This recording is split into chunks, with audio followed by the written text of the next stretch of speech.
everybody. Listen to your ice clinking as soon as the shit comes on. It's all good. That's how he rolls. Hey, everybody. Happy Monday. And as always on Monday, it's movie time. Yeah, we saw this in the theater. It was a good movie. Yeah, I was like really pumped about seeing this because I loved X and I loved Pearl. Yeah.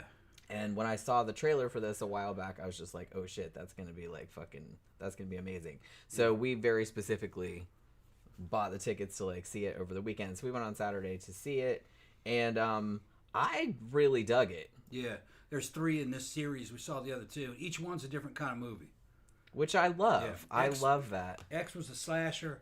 Pearl was kind of like an old gothic horror kind of, or would you call it more like a? It was kind of more like Psycho, kind of. I don't know. It was Pearl was kind of more like a character study, but it was kind of more the style was homaging like your golden era of Hollywood kind of stuff, like Wizard of Oz, and stuff like that, which is kind of bizarre. But also, it was like super gory. Yeah, and this one kind of is not a slasher. It's a I would probably call it like a real sleazy cop flick. Yeah, it's like a sleazy crime thriller. Yeah, you know who it reminded me? It's like a Brian De Palma movie. Kind of. I kind of feel like there's a lot of homages to there's a lot of homages to Giallo movies in there. Yeah. But I specifically think he even does like the split screen sometimes and everything like that, like De Palma does.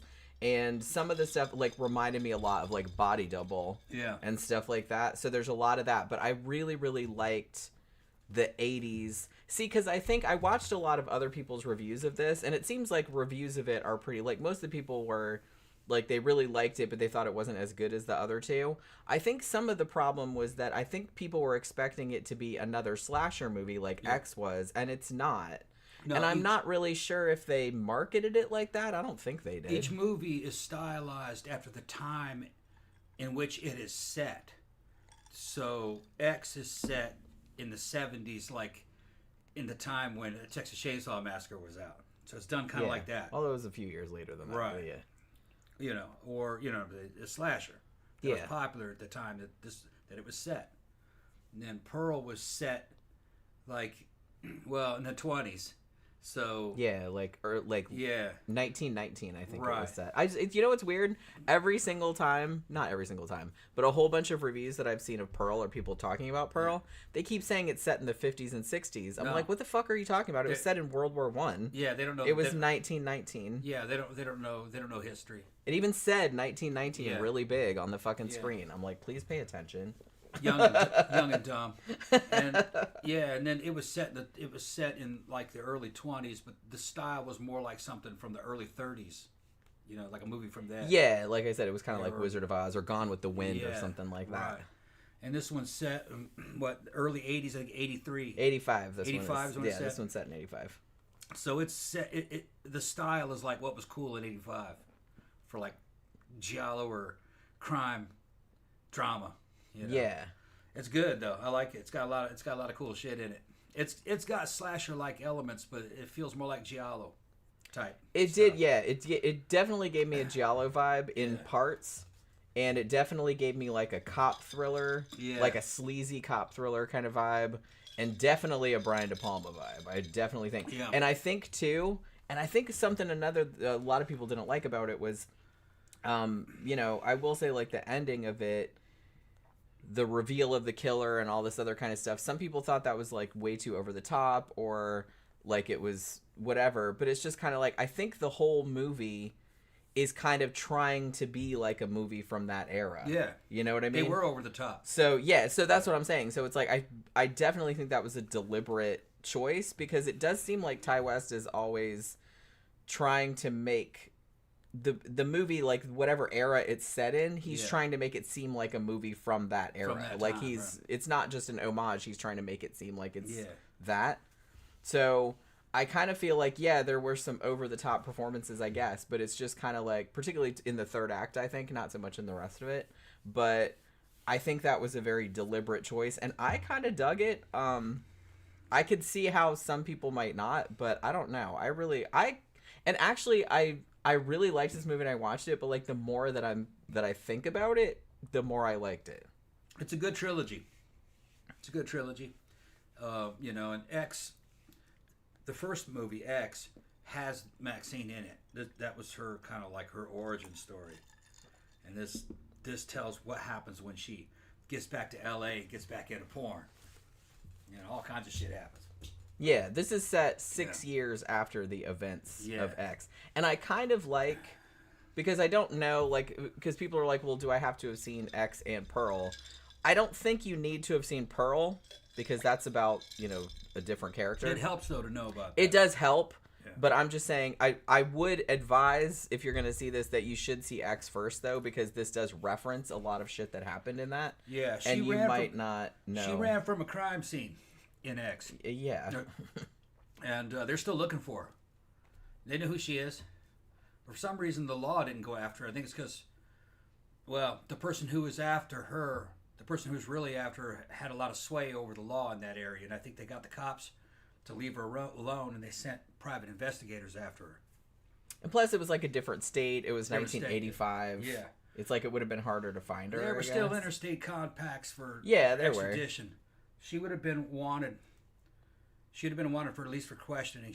They would have charged her with something so they could extradite her, I believe. Yeah, because even though clearly, I mean, if you saw X, she didn't. I mean, she killed people, but it was like self-defense. I mean, obviously. Although that wouldn't have been obvious from the crime scene. Wouldn't have been obvious for the crime scene. She survived it and was gone. Took the vehicle. Right. So she'd have been a suspect. Yeah. So I like that this kind of played with the idea that, the shit that happens at the end of the slasher movies. You have the final girl and she runs off into the sunset, but it's like there are repercussions. There are repercussions in real life, in the real world, and so this kind of like examines that. And there was shit ton hardcore evidence that she was there for the murders, and they never did find her body, and the car was gone. So they knew she was somehow involved. Probably she'd have been a chief suspect. Well, and also the movie that they shot, Farmer's Daughters, which they didn't finish, obviously. If you remember, at the end of X, the cop had the camera and was like, "I wonder what's on this." Yeah, no, that's right. I didn't want to spoil that, but yeah. They had the porn flick that she made. Yeah, when she was there. Farmer's Daughters. Yeah. That's it. Well, see, okay, so that's the thing about this. I was thinking about this all day. I was like, if we talk about this movie, it just came out, seriously. Yeah. Like this week. Or I guess if you had like there was an early thing like the week before. But I was just kind of like, how the fuck are we going to talk about this movie without spoiling it? I don't know. Like, I don't know if we can. And so I think that we can tease it, though. Yeah, and well, some people that I saw that had done reviews of it, they either did like a non-spoiler review and then did a spoiler review after, or they were like, oh, well, I'll talk about it at first, but then at a certain point, I'm just going to do spoilers. Yeah. Just because, like I said, I always find it really hard to like talk about movies if you can't talk about them. Kevin Bacon's in it. He plays a private investigator from New Orleans, and his accent is spot on.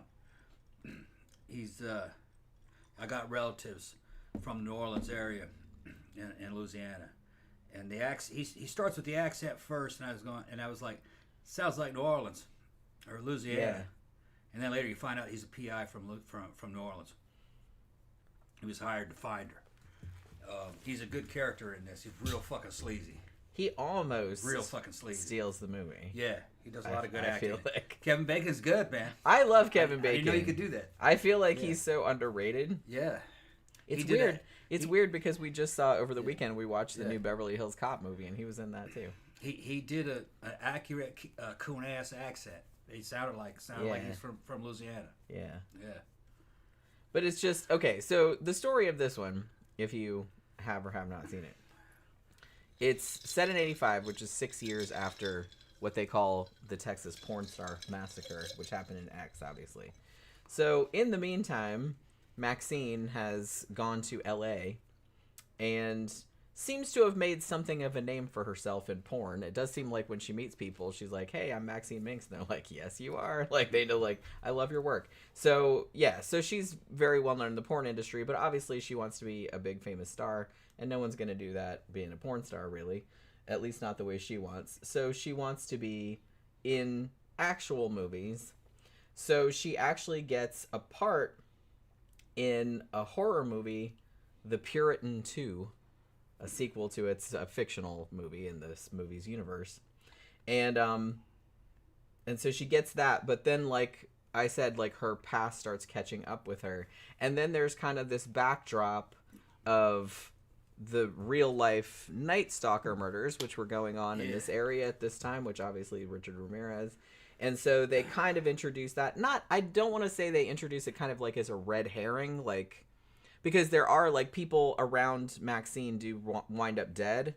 And it's clear that either the Night Stalker killed them or someone's trying to make it seem like the Night Stalker killed them. You know what I mean? Yeah. So there's all of that going on in the background. And so she's kind of like trying to navigate that while she's trying to be in this movie because she thinks it's gonna make her a big star. Yeah. And all this other stuff. So I kind of feel like it's weird because when we were talking about, I think we were talking on Friday that we were going to see it, and somebody said before we saw it that I don't think the person in the chat was saying that, but I think they said they'd seen somebody talk about how it was PG-13 and all the killings were off screen. That's not true. Which it's definitely are. And although some of the murders are off screen, not all of them are, and there's kind of a little bit of gnarly shit in this. Yeah. A couple little quick scenes happen. Yeah, I mean, I hear people in the comment section. It's like it's not as good as the other two. Look, X was a slasher flick, all right, but really the best out of all three of them, if you ask me, was Pearl. I thought Pearl was superior, just for the character development and just the way that movie went. I didn't think X was all that great, really. It was just okay, good for what it did. Each one is different. I think the director's trying to show the different styles that he can do, and this is like an '80s cop thriller. Yeah, a cop horror thriller, with a little bit of Giallo mixed in. That's about what they're like. And it was fun. It's kind of like the movies Quentin Tarantino would homage. You know what I mean? Like to do like fucking I don't know, True Romance or something. Not True Romance. Although he wrote that screenplay, kind of like Pulp Fiction type thing, and then fucking Reservoir Dogs or something like that. Kind of like that, but with serial killers involved with it. I liked it. It was good. I have seen some people compare this to a horror version of Once Upon a Time in Hollywood. Yeah. Which I thought was a pretty astute. It did to me, it had the feeling of a movie that Tarantino would have tried to homage if it existed back in the 80s. Right. Yeah. It's not, I mean, Ty West he's not exactly like Quentin Tarantino. I feel like Quentin Tarantino is a little more overt in his homaging. Yeah. Ty West, like I said, he seems more like a purist, where he's like just trying to make it seem like he's homaging, but he wants it to seem like it came out in that era. I don't know if this is true, but I read somewhere that Maxine was made only with equipment that was available in 1985. I don't know if that's true or not, but it definitely looks like it was shot on 35 millimeter, which I'm imagining it probably was. Because it doesn't look like... Because you know how you see some, like, retro films and they have that fake, to make it look like an old, like, film grain and stuff like that, like a filter that you can put on it. It didn't look like that to me. It looked like a real... Like, the look of it just looked like something like a real movie from that era. But I'm not sure if that's the case. Out of the three, I like Pearl the best because it was the weirdest one. If you ask me, Pearl was just weird. It was pretty weird, yeah. Yeah. X was kind of a standard slasher, if you ask me. It was very much like it was very obvious he was homaging Texas Chainsaw Massacre. Yeah. But I mean, that's okay though. But like I said, the thing about it is that one thing that I admire about this whole entire trilogy, it's like, who the fuck, I can't even think of another example of this. And maybe there is one, but I can't think of it. Where somebody has made 3 thematically linked movies, this closely thematically linked, that are completely different movies, completely different genres, and different styles, and completely different styles, and yet they still all work as one unit, which is crazy. I mean, even if, and I know that a lot of people have thought that Maxine, it's like, oh, it's the weakest one of the 3, and blah de blah. I don't know. It's hard for me to say. I like all of them. I'm not really sure like which one. Pearl is probably objectively the best film. Yeah. I think. But I'm not sure. I want to see Maxine again though, because if he were to do a fourth one, it would be set in the 90s, and it'd be probably styled after Natural Born Killers, something like that. That's kind of what I was thinking. Yeah. Because I don't know if he's gonna make a fourth one. Because people asked. Yeah. Because they said, was there a post-credit sequence on this, and it was like hinting at another movie, but there wasn't. Yeah. I think he's basically said, maybe I'll do a fourth one, like if this one does well or whatever. But it's like, he does really like this character in this universe, and I think that he enjoys like flexing his muscles and all these different styles. I mean, that sounds like really fun, like being able to show what you can do. Like in different genres and stuff like that. Because this. I loved another thing about this too is that this really leaned hard into the 80s satanic panic, video nasty kind of shit. Like there's a lot of that going on in it too, like with all these protesters outside like the movies she's making and the fake religious people. And they show clips from the time of like the PMRC and all that kind of stuff.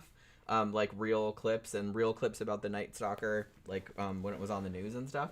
So I like that they're really kind of immersing you in that time period, which, I was 13 in 1985. Yeah. So I remembered a lot of this stuff happening firsthand. And so I really kind of liked that it really like evoked that time period really well. And I don't know like who did the fucking set designer thing, because they did shoot this in LA. Yeah. And they made LA look just like it looked like back in the 80s. Like it looks like real seedy. Yeah. And it's like it has a real seedy like vibe to it, which I really dug. I was in that area. Yeah, because you were in California then. I actually was born in Long Beach, California. Yeah. And left California in 1981. My family was a Southern family. My dad and my mom, they got married down there. My dad was from Mississippi. My mother was from Virginia. So, once they divorced, I came back to the South. Well, my dad went back to the South. I went with my mother. My mother moved to Brazil. But anyway, I was always going back to the South. And the way they portrayed California, Southern California, the 70s and the mid 80s, it was like that. I did like the fact they had cocaine everywhere. Holy crap, so much cocaine. Yeah. Adults got high almost in public there. Nobody gave Yeah, and I liked, because I kind of, obviously I was just a kid then, but that was still around, like in the zeitgeist, like you kind of knew that was going on. Yeah. And so I like that in the movie, it's just very casual, you know what I mean? Like everybody's just, you know what I mean? Like before they do anything, and I was just kind of like, that's kind of the way I remember it. So was nudity. That too, yeah. Yeah, we would go to Sequoia or Redwood Forest, and fucking everybody just take their clothes off and go swimming. Yeah. Naked teenage girls and children walking around everywhere. It was just like nudism. Yeah. It wasn't a thing. I was tripping, but I got over it real quick though. Yeah. You're a couple of years older than me, so you're a little bit like when this, like I said, when this movie is set was 85. I was 13, which meant you would have been what, 15, 16, something like that. Yeah, my aunts were in their 20s. They were taking me to Sequoia, and they'd be out there, and the park rangers, who were cool, they'd come in with guitars and start playing around the campfire, lighting joints and shit. And they could get you weed. They would help you score weed. The park rangers would back in those days. That's what it was like. California was parallel universe. It was a trip, and the movie kind of evokes that.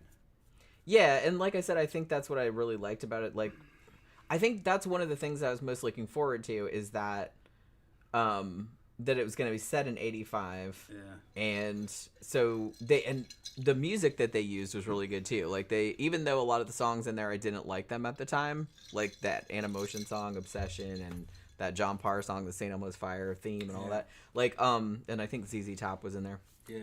And there was some Frankie Goes to Hollywood, but I like that. But so there was a lot of that, and it was used really well. And so I really dug that, but I don't know that. There was just something about that kind of took me back to that era because I was old enough to know everything that was going on. And I like that he said it in the 80s, but like I said, it's it didn't strike me as kind of like winking at the audience going, look how 80s this is. Because I know there's a lot of horror movies in particular that are homaging stuff from the 80s because, you know, awesome movies came out in the 80s. But they're very, what's the word that I want to use? They're just like super overt about it. They're super winky about it. They're super, you know what I mean? And it's just kind of like too much, like too on the nose. And I didn't feel that with this one. Like, you could tell that he was homaging the era, and he was homaging like Brian De Palma movies and Giallo movies and talking about video nasties and stuff like that. But it didn't seem to me like he was like winking at the audience. No. It was just like a lot more immersive, I felt like. Straw Dog says he thinks he may like this one the best. Yeah, you know, I don't know. I'm not sure, but it's just, I don't know. There was a lot that I really liked about this one. This one, what's different about this one versus the other ones, aside from the style, is that it has more characters and it's a more complex story. The other ones, there's not very many characters in the story, so the screenplays are pretty simple. This one's a little more complex. There's a lot going on. Kind of like a Tarantino type flick, or you know, but even though that wasn't around in the 80s, but it was just like the police dramas and procedurals that had fucking crime and killers in it. You know, they were kind of like this, but like Jen said, some of the scenes very much felt like an Italian Giallo flick. I mean, especially the one scene that I'm thinking of in particular is this one scene where a character gets killed in the video store. Yeah. And that was very, very Giallo-esque. I mean, so much so that it was like obviously homaging that. Yeah. You know, with the black gloves and the knife and just the way that it was shot and the lighting and like everything about it was like very Giallo-esque. Tammy says, I know Jenny likes the ball crushing scene. Yeah. Oh, you know I was into that. Actually, there were the theater that we saw it in, we saw it like Saturday afternoon. It was like at 1:30 or something. And it was probably about a third full, I want to say. Yeah. There was like a huge group of people behind us. It was like fucking, I don't know how many of them. They were loud. I don't know. They shut up during the movie, but I was worried when they first came in because they were super loud. But it was hilarious because when that scene happened, like you could hear every woman in the audience bust out laughing. Yeah, and all the dudes going, and like all the dudes are like, because I was like not expecting it. That was a great scene, honestly, and it's just kind of like, and I wasn't expecting it to go there, like, and to go because it happens like fairly early on in the movie, and I was like, oh, okay, we're doing this now, and then like they show it, and it's like a big close up and everything, and I see Tom crossing his legs, like, and he was like, oh, and I was just like, nice. His balls bust out of his sack. Just stepped on so hard. I was like, oh. Yeah, and I loved her line there too. It's like, you know what happened to the last person that tried to kill me? I crushed her fucking head. Yeah. And then pow. She had a cool pistol too. She was carrying a Walther PP, a stainless one. Yeah. Yeah. I mean, she's just very, very 80s. That showed up in a lot of movies. That's like straight out of fucking. Well, a lot of movies had it, but what was it? Videodrome? The dude from Videodrome had that Walther PP. Stuck it in this side of his gut. Pulled it out later, but I always kind of associate that pistol with that era. It's kind of obsolete today. Well, see, like I said, that's kind of like Ty West kind of knows what he's doing. Like every single detail in there is homaging something else, or is era appropriate. Right. So you can tell that he's really like done his fucking homework because he's not that old. I don't think. Right. How old is Ty West, you guys? I don't know. He's pretty young. I was like. Yeah, and all the cops are carrying fucking. Snub-nosed 357 Magnum or 41 Magnum fucking revolvers, so real American, super American 80s. That's what cops carried. They didn't carry automatics. Fucking departments wouldn't let them carry them a lot of times. But then, like in the movies of the 80s, the slick dudes always carried little fucking small or medium. They would have been small for the time. Like the PP was small in its era. Small and medium-sized automatics, 380s, maybe an occasional 9mm. Yeah, it's just kind of cool. So so he knows his guns too. Yeah, he knows his guns. He's got the right gun for the right time. Yeah, like I said, it seems like every detail in this is very. He seems very detail-oriented in the way that he's just like everything has to be period correct. Yeah, and. The movies that he's homaging, the genres that he's homaging, he wants to make it as close to that as possible without it being without it being necessarily a pastiche because he's doing his own thing with it, but he's definitely homaging a lot of stuff. And I like too that they use the actual Psycho house on the Universal backlot.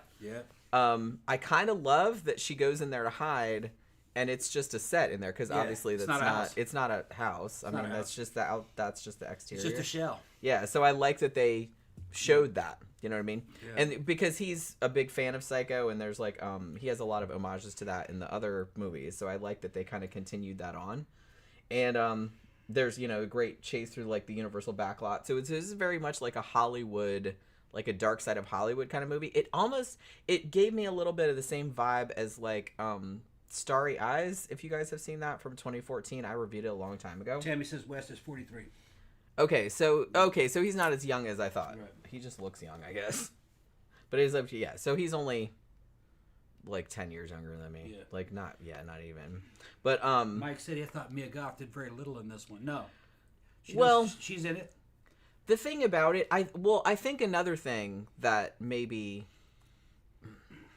people are disappointed about or upset about is because Pearl was like an acting showcase for her because it was a character study. Yeah, it was about her. I mean, obviously that's a different character because she was the killer from X, but she's not Maxine.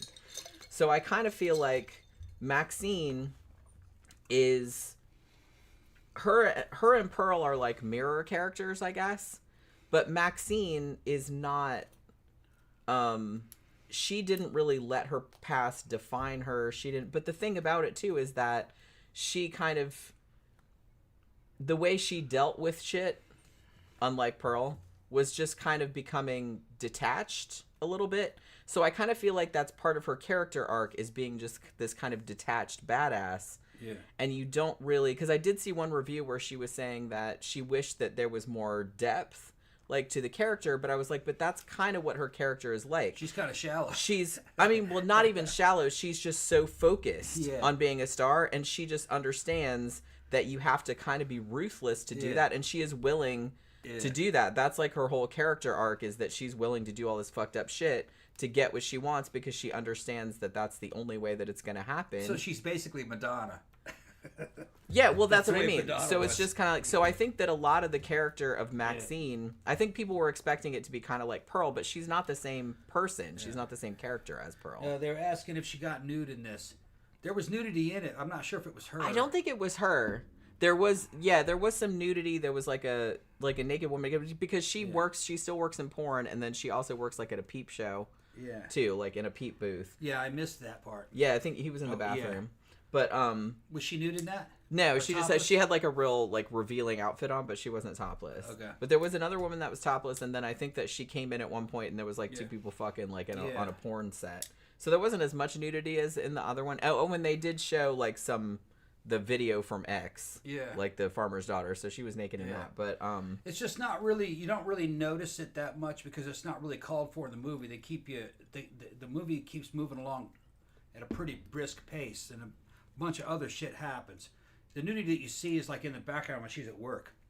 Yeah, because she's like going in the porn studio or whatever, and people are over there on the bench in the locker room, like hey, what's up? You know what I mean? And of course, we make content. We know people in porn; they're exactly like that.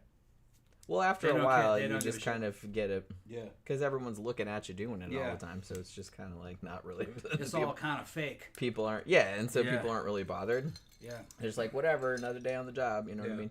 So so there's not as much nudity in this one as there was in X, but like I said, it didn't really call for it. But I think, like Phantom said earlier, he said, we watched the movie Sinister Cinema and Drum Dums, which are 3 horror channels, in case you don't know, which I also watch. We're saying a lot of the kills were off screen. I think really the only kills that were off screen were the victims of, you know what I mean, like the friends of hers that turned up dead, like 2 of the women. You did get to see you saw the aftermath, but you didn't really see the killing. Other than the video store guy, like that killing, you saw that. But there was other stuff, like I said, like a dude's nuts getting stomped on, like somebody got their head blown off with a shotgun. It's not Dude like getting crushed inside his car. Oh yeah, like in a car crusher thing. Yeah, like that happened. That was pretty intense. And then they didn't crush him all the way though. Yeah, they just crushed the roof down on it a little bit. That's what they did to Hoffa. Yeah, they crushed that whole. He was in the trunk. And they crushed that whole car down to like a 4-foot cube, and then fucking melted it with him in there. That's why they'll never find that body. That's what the word was. That was the best word on the street about what they did to Hoffa. Well, also I kind that of was like a standard fucking way that area would get rid of guys. Yeah. Well, it's like I said, I kind of like that they homage that in this film as well. As like a good way of getting rid of, because she's like, hey, I have this dude that's following me. Yeah. Like to her agent / lawyer. Yeah. Who it's implied has some mob connections. Yeah. And she's like, yeah, we need to get, and he's like, I'll take care of that. Don't worry about it. The private investigator was a criminal too, though. Self-admitted. Yes. Which a lot of them are. Yeah. But yeah, like, Kevin Bacon played the private investigator. Labat, I think his name was. And like I said, I don't want to say he stole the movie, but I think he almost stole the movie. I'd say he was one of my favorite parts of the movie, to be honest. And I actually, like I said, I really liked this movie a lot. I know that some people are like, it seems to me, I kind of tried to get a read of like how the horror community was reacting to it. Now, some reviewers that I like Cody Leach and stuff like that, he fucking loved it. He thought it was great.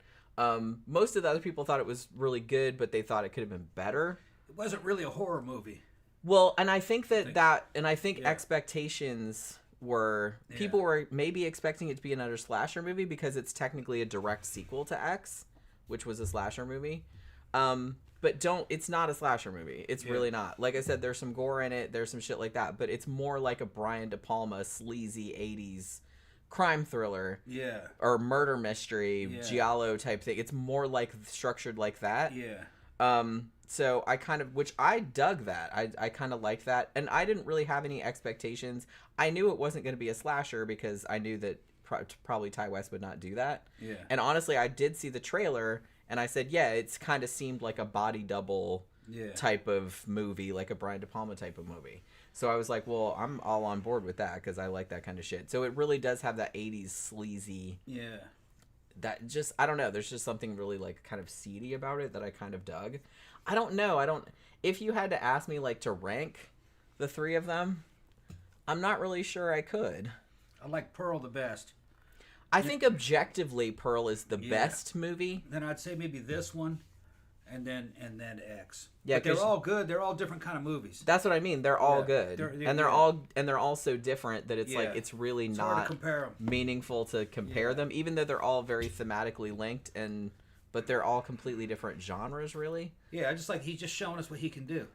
Yeah, and I'm into that. And I know you probably haven't seen like his other movies, but he did House of the Devil, which was kind of like a 70s satanic cult kind of movie, and it was almost exactly like a movie like back then would have been. Yeah. And he made one called The Sacrament, which was like a found footage, but it was like the Jim Jones massacre, but in the present day. It was like two guys from Vice like going to investigate a cult that was obviously the Jim Jones cult, but they didn't call it that. And that was pretty good too. And then he did one called The Innkeepers, which was kind of a comedy hangout movie, and then it got like super supernatural toward the end, which was also really good. But so he can do all these different subgenres, and I think that's really cool. And like I said, this was I just can't think of another example in horror of a trilogy like this, where it's three related movies, but they're completely different genres, completely different styles, and it still works. Like, it still works as a whole. So, I mean, that is a fucking crowning achievement in itself, really. Yeah. Straw Dog says, I think I may like this one the best in some ways. Yeah, there's just some shit about this one that I guess because it's set in the 80s and, you know, I don't know. There's just something about this one that I really, and I really, really like Giallo movies, so I kind of feel like I related to it on that level as well. Each one was its own thing. Yeah. Mike says, have you seen Infinity Pool? Yes, we did. Actually, we reviewed it a while back. Whenever it first came out on Shudder or wherever it came out. But yeah. I got way behind because when I was talking. Edward says I should watch it before I watched all three of them all together, but in order: Pearl first, then X second, then Maxine at third and last. Yeah, even though X came out first, like obviously Pearl is a prequel, so you could probably... Yeah, but chronological order would be Pearl, X, and this one. And this one, yeah. And you can watch them in that order. Yeah. Yeah. But like I said, I kind of feel like, and I saw a couple of reviews, not by horror people, but just by regular film critics, that I think, they didn't say this outright, but I got the impression that they were mixing up the Pearl and Maxine characters, like they thought it was the same person. I mean, I get that it's confusing if you don't really know anything about the mythology, because it's like it's the same actress, duh. Yeah. But they're talking about Maxine in this movie as though she's Pearl, and I'm like, that's a completely different person. Right. I'm like, you understand that, right? Like this, that's So that might have been some of it too. They're just like, oh well, this isn't like, the acting isn't as like it was in Pearl and all this other kind of stuff. I'm like, because that's a different character. That's why. Yeah. I mean, yeah, it's the same actress, but it's not the same character. So yeah. Straw Dog says, if you like hardcore, Vice Squad, American Gigolo, Cobra, and Pee-wee's Big Adventure, you will like Maxine. I kind of feel like hardcore is another one, the George C. Scott movie. Yeah. I kind of feel like this one. Yeah, I forgot about that. Yeah. I kind of feel like, did we reviewed that? Yeah, we reviewed like it. A while back. Yeah. I kind of feel like this one, there's homages to that in this too. Like not overt, but I kind of got that vibe from it too. I want to see the Cobra X-rated cut. There was an X-rated. There was. Did you know that? They had to cut almost 30 minutes of Cobra out to get the R rating. The Sylvester Stallone movie? Sylvester Stallone. It wasn't X because of sex. It was X because of violence. Because of violence, yeah. Yeah, they were fucking doing all kinds of shit. But the thing about it is... It's rumored that there is enough material out there still to put together the X cut, to put it back together. But you might be disappointed though, because like stuff that they rated is so violent. Like if you see it now, you're like, big whoop. Yeah.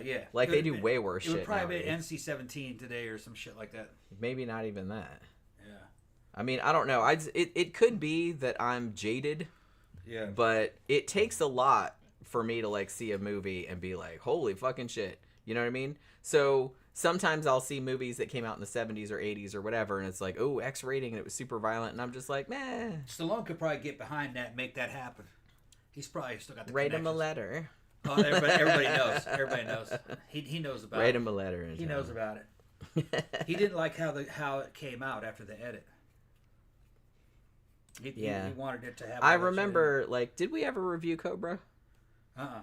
Yeah, I don't think we did. I know we went on a thing where we were doing some like action movies and stuff, but I didn't remember if we ever got around to Cobra. Cobra was weird because in some ways it was a little bit ahead of its time. It was almost like something out of the Expendables. There's a lot of shit in the Expendables that kind of seem to be borrowed from Cobra. Some kind of things, and it's almost kind of like he's Barney from when he was young. It's what it kind of seems like. Okay. And the cars and everything that he had, but. They cut it out and they kind of dumbed that movie down. There was supposed to be a bunch more shit in there, which a lot of people don't realize that Cobra was actually Beverly Hills Cop. That's what it was.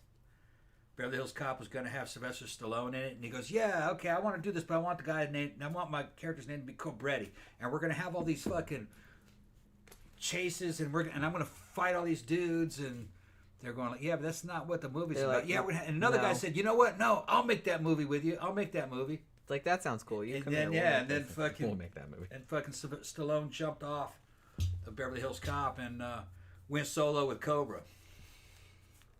And Eddie Murphy came in to Beverly Hills Cop and made it which we've seen the Beverly Hills Cop 4. Yeah, it was pretty good. We watched that yesterday. It was okay. It was okay. It was like the other ones. It was like 1 and 2, kind of. You can tell that they just went the very, very safe route of like, we're just going to make another one with everything that people wanted. We're bringing back everybody. We're bringing back Surge. Everybody who's alive. Everybody who's still alive. We're bringing back Judge Reinhold. We're bringing back all that. And it's like they added a thing of Axel having... his daughter. A daughter who was grown, and he was like, so they were at odds, and that was that whole relationship. And then it was just like another kind of plot. So... It was very safe. That's what I thought. I liked it, but it was very safe. And I almost kind of say it was a little bit boring. Slightly. It was a little bit boring. And it wasn't as, it was funny, but it wasn't as funny. Yeah.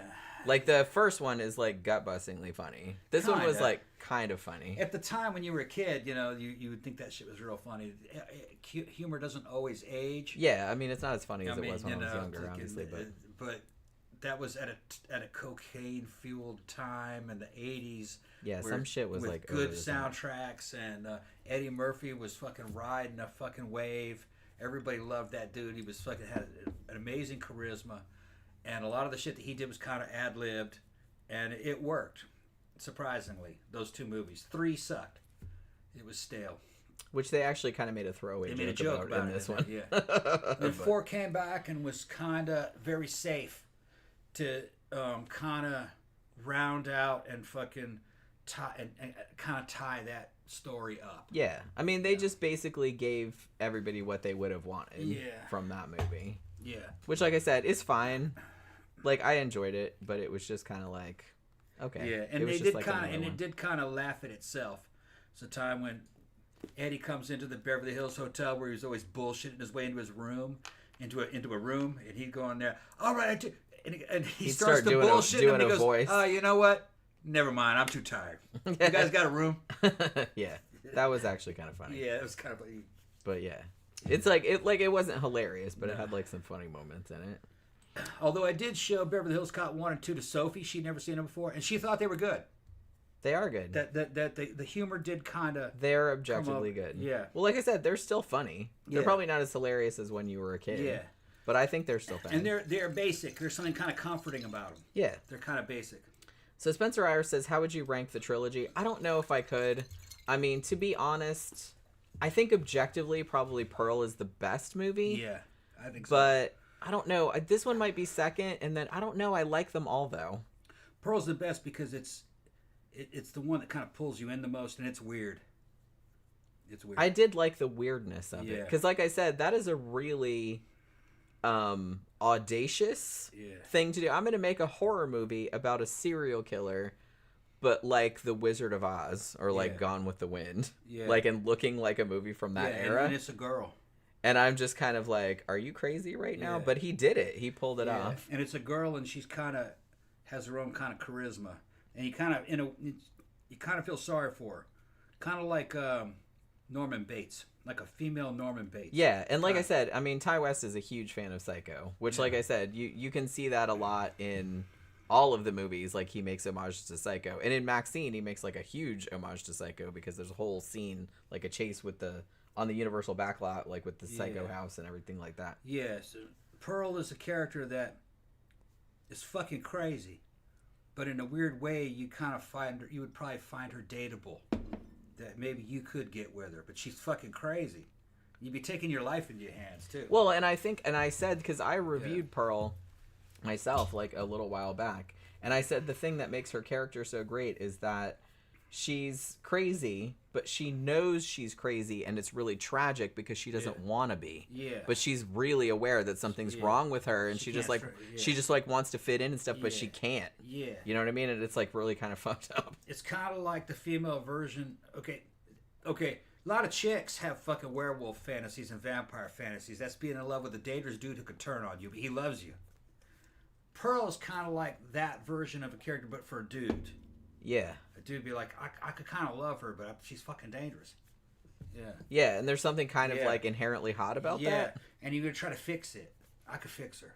Yeah. You know, it's that kind of shit. Which is weird because that's this thing that women do all the time. Yeah. It's just like, he's a bad boy, he's terrible, but I could fix it. I could fix it, yeah. But he's evoking that out of dudes for that movie. Yeah.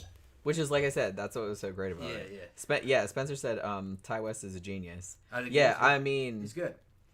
He very well might be. He's definitely one of the best dudes working in fucking horror today. And his whole thing with Mia Goth, I mean, the shit that they have got out of their collaboration. Yeah, she's awesome. Is just amazing. Yeah, I love her. She's awesome. Yeah. And like I said, I really loved her. Somebody brought up Infinity Pool, which obviously was not Ty West. That was Brandon Cronenberg. But that was a great fucking movie. I loved Infinity Pool. Her southern accent's spot on for the time and the place. That's like I said, it's so funny when you if you hear her real voice. I don't even know if you've ever heard her real voice. She has a very, very high-pitched, like, British accent. Yeah, and it's just very funny, like, to hear that because she hardly ever uses it. She's doing a very retro 70s and 80s deep South, lower class accent.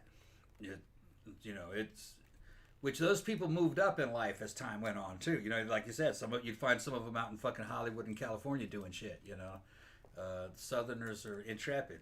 The ones that don't stay put and actually go somewhere. You know what I mean? But a lot of people that you would see on television and see in movies that don't have Southern accents, if you hear how they really talk, they'd sound like her. You know. Jack says you definitely did review Cobra. I was present for that film review. Oh, okay, all right, yeah. Maybe. Maybe we did, yeah. Because I haven't. Jack also said, has there ever been an NC-17 film ever in movie theaters? Because there ought to be. I don't know about nowadays because I don't even know if they fucking bother with that rating anymore. But I remember pretty distinctly seeing some NC-17 movies in the theater. I don't remember what they were, though. I remember... Do you guys remember the movie Henry and June? Yeah. It was about Henry Miller and Anais Nin. I'm pretty sure that was NC-17, and I think I saw that in the theater. I like what the Phantom says. That he says this. What do you say about Pearl was cheating on her husband when he was at the war? If you're ex-Army like me, you know that shit was happening fucking 24/7. That's why if you're in the service, man, you don't want to be married. And you get a letter from Jody. The wives were cheating on all them dudes. Yeah, I mean, it happens. Like, the dude's away for months and months at years. A time or years at a time. Yeah, and woman's going to fucking get tempted. She's going to get hers, man. They're lonely. And that dude, man, overseas, if you were to throw a fucking woman in a foxhole with him, he'd fuck her. Well, that's what I mean. So it's just like, don't get too uppity about it because it's like dudes are probably over there fucking prostitutes and stuff like that. So it's like, hey, when I was in Korea, all fair. When I was in Korea for that year, I straight did business with ladies of the evening. But you were single though. I was single, yeah. Yeah, you weren't married. I was single. That's why I was happy to be single. Yeah. I do not want to be in a relationship in the military, especially if you're combat arms like me. You know, in the infantry or armor or artillery, where you're constantly deployed into fucking dangerous areas. You can't be married. Our NCOs were married. I don't know how they fucking took it. I don't know how they could stand it. They were married and had kids. But they were married to service women, basically, service wives.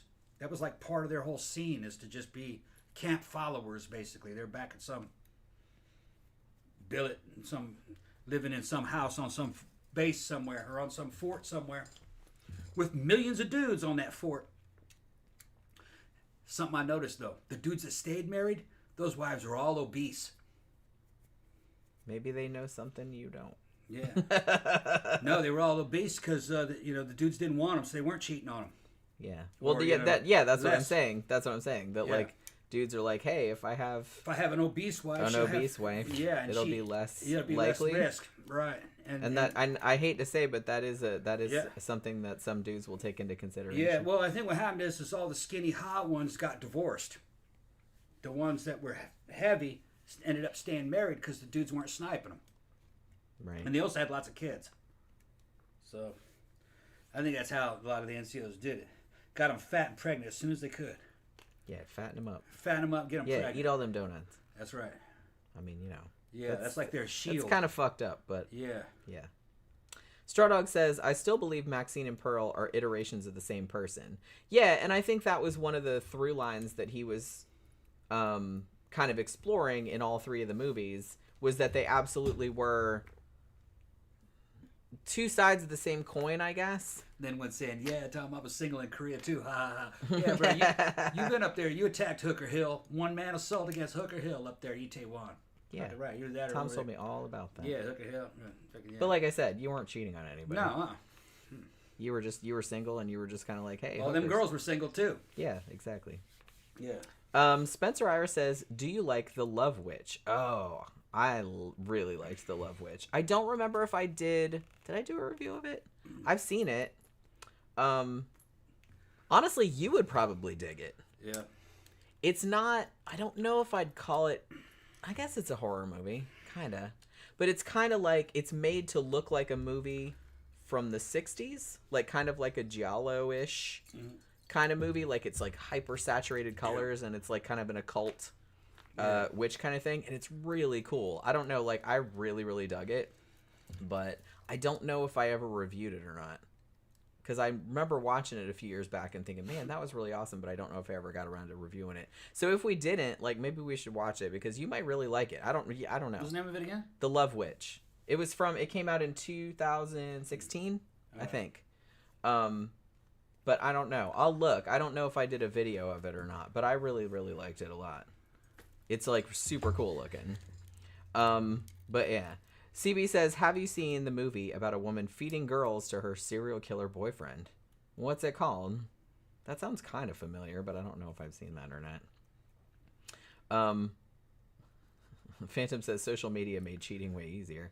Funnily enough, we were watching yesterday, which was Sunday, and we don't usually do this. I don't usually just like sit around watching movies and shit all day, but Tom's like, let's watch the Beverly Hills Cop movie, and I was just like, okay. Yeah. So we slept like super late because we went out Saturday night, so I think we slept till like almost noon, and then and I was like, okay, I wasn't hungover, but I was just kind of like, I don't really feel like doing anything today. It's fucking Sunday. So we watched the Beverly Hills Cop movie, and then he's like, let's find something else. So then we watched this fucking Netflix limited series documentary about that Dutch dude. Yeah. Well, we watched Dutch dude that was like a serial sperm donator. Yeah. Who probably has like 3,000 fucking children. They think he has at least 3,000 kids. He's trying to take over the planet with. It's a whole thing. It's not just him. He's got a buddy who's also a sperm donor. Because they're sperm bros. Because of course there are. It's a whole scene. And then I was like, it was super depressing. They started getting banned from Europe because they had too many children. Fucking. Because they're like, they're gonna meet each other and like there's gonna be all this incest going on because you have so many kids. So then the sperm banks down in Africa fucking kept paying them full expenses to come down to their sperm banks and fucking get all these fucking women pregnant, and they're posting that they're colonizing all of Africa now. That's what it was a little motherfuckers racist. have thousands of children. But so it's fascinating. It's called, I think it's called The Man with 1,000 Kids. Yeah, it's on Netflix. One of them's a Dutch dude, looks like Fabio, but long. He's like the main guy that they're talking about. But then I can't remember what his name is. He's got his silent partner who looks like the fucking one of those bald dudes off of Prometheus. Looks like one of them bald aliens. Yeah, he looks a little Neanderthal. Yeah, he's like that. Big old dude. He's like 6'5", and they were in competition for high score. He probably has thousands too. And they were they were doing weird shit. Like they'd meet up, and they'd mix their samples together. You know what I mean? And then deliver them to the women. At which point I was their just shit was mixed together in there, oh, and they were like laughing about it. It's the luck of the draw now. So they don't know if that was their kid or not. Could have been either one of them. They just did weird shit. And I was like, we were watching this. It's like 3 episodes, and we're watching this. And I said to Tom, like, why are you like this? It's like not you specifically, but like dudes. I'm like, dudes are the fucking worst. They're disgusting. Oh, he was straight up saying it was genetic dominance. And he had a website, so his children could all see him and listen to his fucking words. Like he's raising an army. He uploads like YouTube videos. Yeah, YouTube videos like he's raising an army. Dumbass philosophy and everything. Yeah. So, but he's not all that bright, really. He doesn't seem like that. No. But what I was getting at was that, so we watched that, and then after that, Tom's like, okay, we'll pick something else. And I was like, okay. And then I was like scrolling through, and there's a 3-episode documentary series about Ashley Madison, that, adultery website that had that huge data breach like back in 2015 or whenever it was. And I was like, man, I kind of remember hearing about the data breach and everybody like shitting their pants. It's like, oh my God, like everybody's going to find out that I was like on this cheating website. And so I was like, that sounds kind of fun. So we kind of watched that. But, doesn't this okay. What? CB said send them to America. Inbred is normal in parts of America. Where are you getting that shit? Well, some parts of America it probably is, yeah. Maybe Appalachia. Yeah. There's only one fucking family I can think of in Appalachia. You can find them on YouTube. They're just the inbred family. And fucking man, they're scary. Yeah, it's not as bad as it was back in the day. Yeah, like it's not the 1920s. Yeah, I mean back when like there was a lot of shit that was rural and people didn't really. I mean before the highway and before the internet and everything like that. Like nowadays people move around a lot more, but there was a problem. There used to be pockets where up in Appalachia where there were no roads connecting to anything. It was just a bunch of villages connected to each other. No way in or out of there. And there was some weird shit go, but. The eugenics societies got rid of them all. They sterilized them all. Yeah, what I saw like a thing that I was gonna. That was the 20s and the 30s that they sterilized. Yeah, that was a while back. A long time ago. Yeah, Camp Guy said, funny story, there's a fertility doctor in one town. Yeah, and they actually kind of reference that a little bit in this. That inseminated multiple women with his own semen. Yeah. And he has like 50 plus biological kids and everybody in town is related. Yeah, they this documentary wasn't about him, but they did reference him in this one because I guess a product of one of his shenanigans is now, she's a grown woman now, and now she's an activist for this kind of stuff. Trying to stop people from doing this kind of shit. Yeah, that dude was a trying lightweight. to pass laws. That dude was a lightweight for only 50. These dudes have thousands. They think, they're not sure. Thousands of them. They're not sure how many dudes, just this one dude has. They're like, well, conservative estimate is 200, but they're like, considering where, because he traveled all over the world, and he was presumably like giving people his semen everywhere. For free, too. Yeah, I don't know if he made them pay him because he would normally, he was on some of the like legit like fertility sites where it's regulated, but then he would do shit like, it wasn't Craigslist, but there were some like kind of gray market sites where you could just be like, hey, I'll give you my semen and you can impregnate yourself with it, and like he would just come to your house and jerk off in your bathroom and then just give you it in a cup and you could turkey baster that shit into yourself. And so like he would do that, and you can't really regulate that in any meaningful way. So they think that in a lot of countries that he was traveling to, because he has a YouTube channel and he goes all over the world, that he was probably doing that in every single country. And they're like, so we think that he might have like at least 3,000 children. Yeah. And it's mostly like lesbian couples and women who were getting ready to hit the wall. They had to do it. Well, single women, or there was one couple on there who they had a vasectomy from. Yeah, like he had kids with his first wife, and then they got divorced, and then he had a vasectomy because I think him and his first wife had 3 kids, and then they got divorced or his wife died or something, and then like he married again, and they wanted to have kids, and so he went to see about getting the vasectomy reversed, and they couldn't do it, so they're like, okay, well we need a sperm donor, so that's how they found this motherfucker. These dudes, these sperm banks had it rigged up. They'd have like fucking 20 donors on there, but if you actually read in between the lines, it was the same 2 dudes. Yeah, it was like total fraud. It was total fraud. It was actually the same 2 dudes. You could only choose. But the thing is that they tended to choose the Fabio dude, and I didn't think he was that good looking, really. I didn't either, He's just kind of regular looking, but they liked his hair. He had long blonde curly hair. He had thick blonde curly hair, blue eyes, and good teeth. Right, and good teeth. So they would just pick that same motherfucker over and over again. And he had a bunch of videos on YouTube, and so they could see him. And some of these people that are impregnating themselves with him, they know who he is. They know he's got thousands. Well, because some of them, he would come to their house and he's like, well, we have an option. If you want, we can do this the natural way, as in he would just have sex with you. Yeah. He would do that too. Yeah. And some of them did opt for that. Yeah. You know what I mean? Like if they were single women or whatever. But yeah, it's pretty interesting. The other dude was blonde but bald. He shaved his head. Yeah. I thought he looked pretty good, but he looked scary, man. He did look scary. He had like that real low brow ridge, and he looked like a fighter, really. And he 6'5", big ass fucking Nordic dude. Yeah. He has thousands of them too.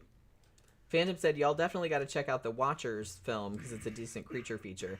I do want to see that because I read the book. Like, I reviewed the book probably like a few months back, and I actually really liked the book, and I thought it would make a really good movie. I haven't really heard a lot about the movie, but I'll definitely get around to seeing it because I did read the book. But yeah, we after we watched that nonsense, like we watched the Ashley Madison thing, and I had kind of forgotten about that. One of the things that they went into on the Ashley Madison thing was, you remember those fucking, I don't even know if they're still around, but the Christian vloggers, the family vloggers, Sam and Nia. And Sam, the dude, he got caught in the data breach. Because remember, like back in 2015 or whatever it was, like some hacker who they still haven't caught, by the way, hacked into Ashley Madison's insider data. It had to be. Yeah. And I think it was somebody with a grudge against the CEO, Noel, whatever his name was. Somebody who knew him. Like specifically, probably. That hated his guts. He did seem kind of like a douche, honestly. Yeah.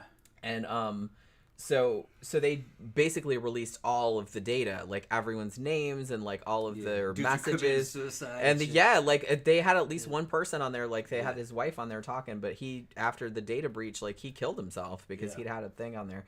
And so but the Sam guy, the Christian vlogger dude, they kind of set it up in the beginning. He's like, oh well, I was it was 2 years prior to the data breach, so I guess it was 2013. I was kind of like, interested in exploring some options or something, and I signed up for Ashley Madison. Like, I got an account, but I never met anybody, and I never did anything like that. And I'm looking at him going, are you foolish? You are bullshitting me right now.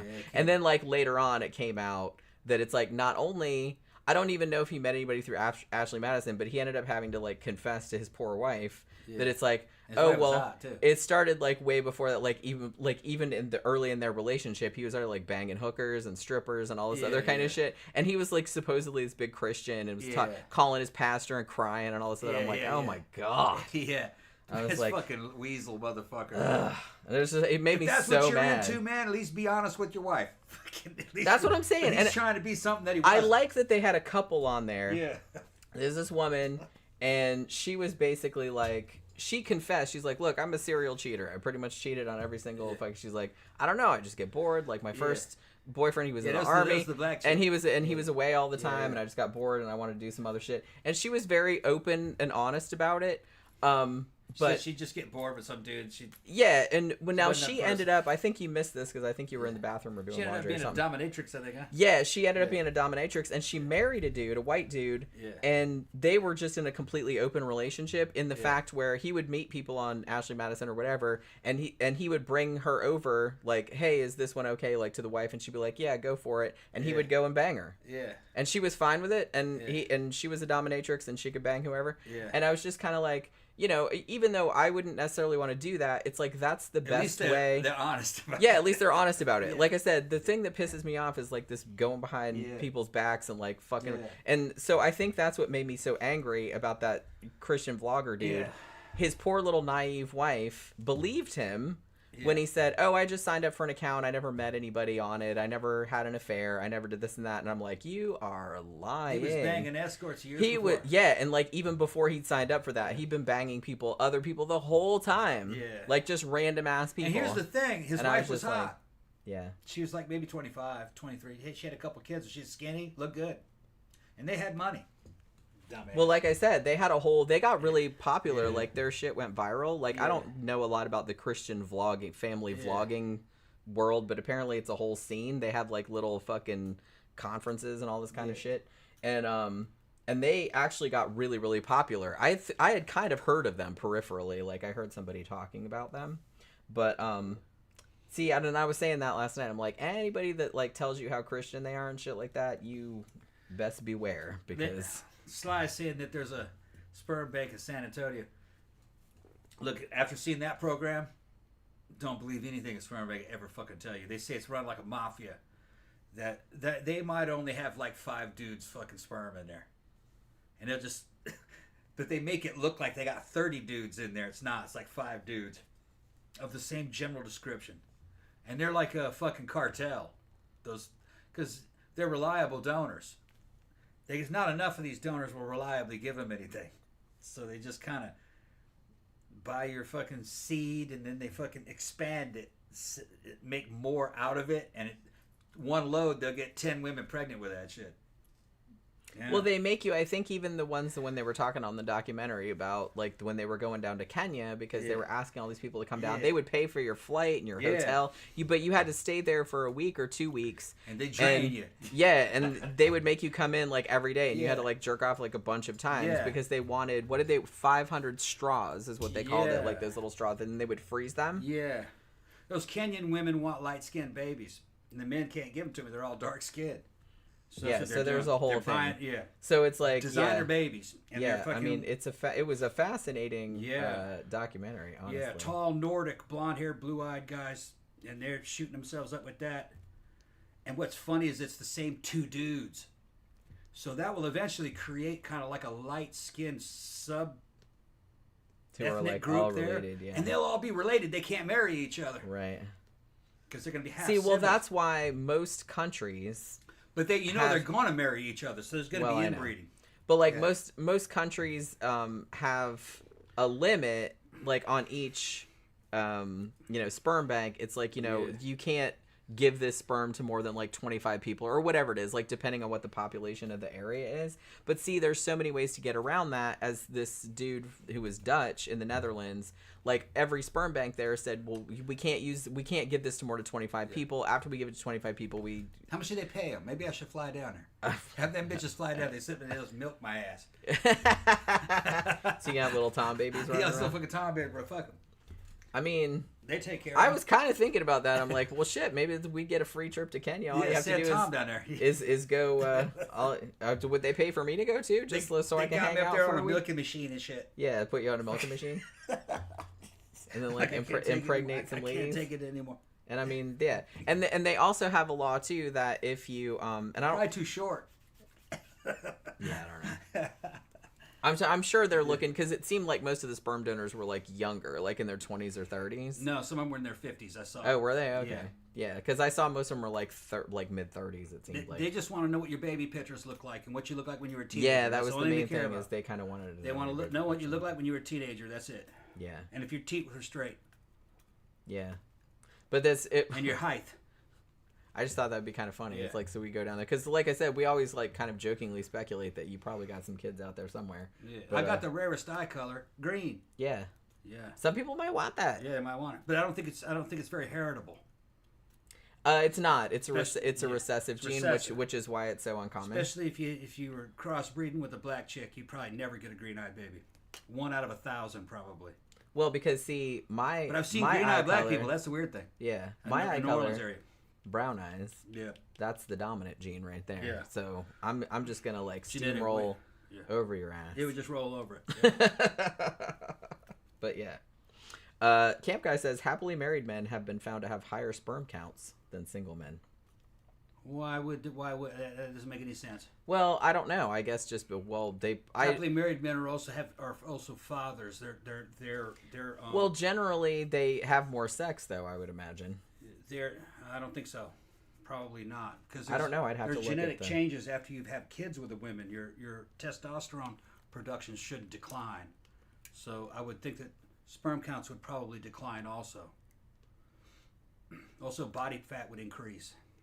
Camp Guy also says, I think you're only supposed to jack off once every 3 days to increase the sperm count. Yeah. And then CB said the sperm banks stop taking your sperm after 6 months. And you have to wait 6 months before they take it again. Yeah, they have all these, rules, legitimate sperm banks. And, they explained on the documentary, like, why they have those, which obviously makes sense. They're like, we can't have one motherfucker, like, impregnating all these women, and they don't know about it, and then their kids grow up and marry each other, and then there's all kind of, like, problems. But that's the legitimate ones.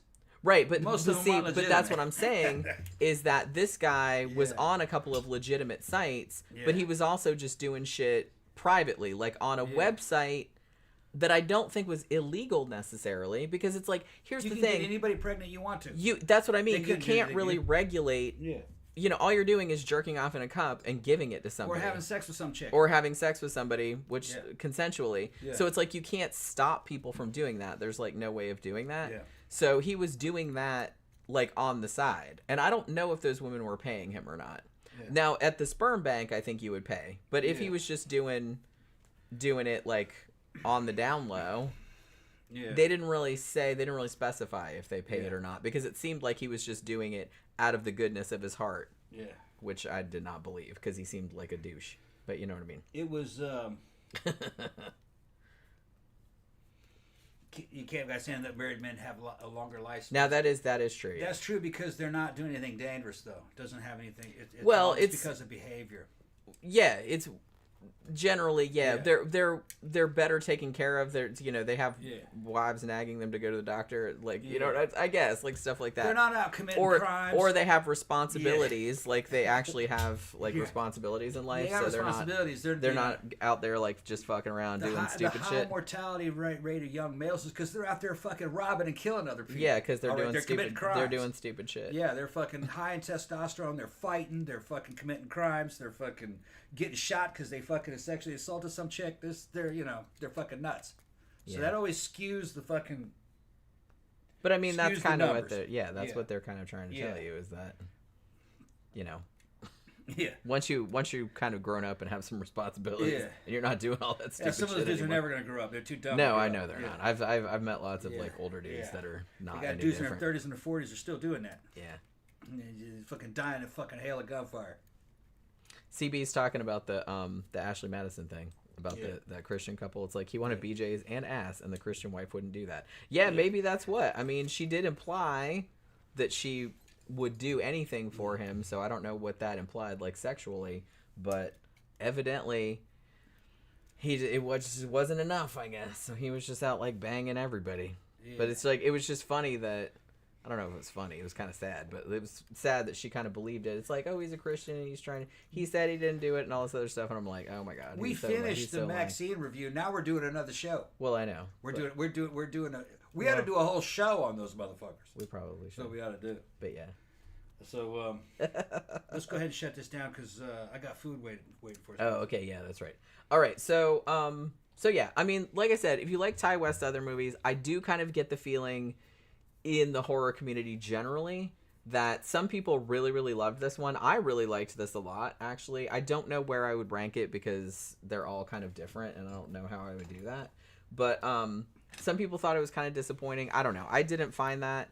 But don't go into it thinking it's another slasher movie like X. It's not. It's more like a Brian De Palma movie. It really reminded me of a Brian De Palma movie. So if you kind of go into it with that mindset, like, you might enjoy it more. But I don't know. I really dug it. I will probably watch it again. Either, I don't know if I'd go to the theater and see it again, but I probably will watch it when it comes out on streaming. But yeah, so we're going to wrap it up for the night. Hopefully you guys can join us again on Wednesday. We'll be doing another true crime show. We're going to be talking about Archibald Hall, the killer butler, another serial killer. Yeah. So yeah, he's Scottish actually.